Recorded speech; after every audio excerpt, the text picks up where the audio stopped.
So, okay, may kukwento ko sa inyo ba? Yung customer ko, dati, nung nakaraang buwan, bumili ulit ng halo-halo.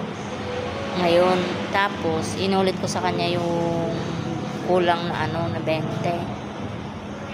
na 20 pesos. Tapos, nung yung sinisingil ko na siya, nagalit siya.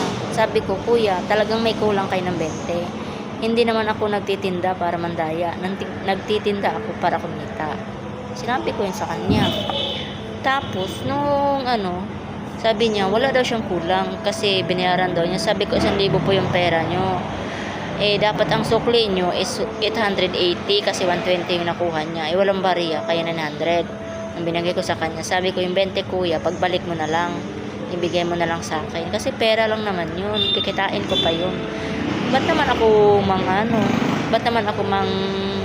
mandadaya? Diba? Tapos, sabi niya, ganun daw, wala na daw siyang utang, binayaran daw. Sabi ko, okay lang kuya, kung ayaw niyong bayaran, okay lang yun. Kasi, kayo naman ang magdadala nun eh.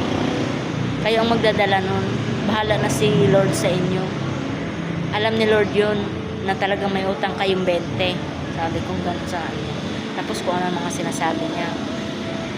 Alam mo kasi, kapag may utang tayo, maalala talaga natin, kaysa yung iba na may utang, naglimot-limutan. Ako, lahat naman ng tao nangungutang. Pero ako once na nakita ko yung mukha ng tao na inutangan ko, maalala ko na, naku, may utang pala ako dyan, nakakahiya, o diba? Ganun.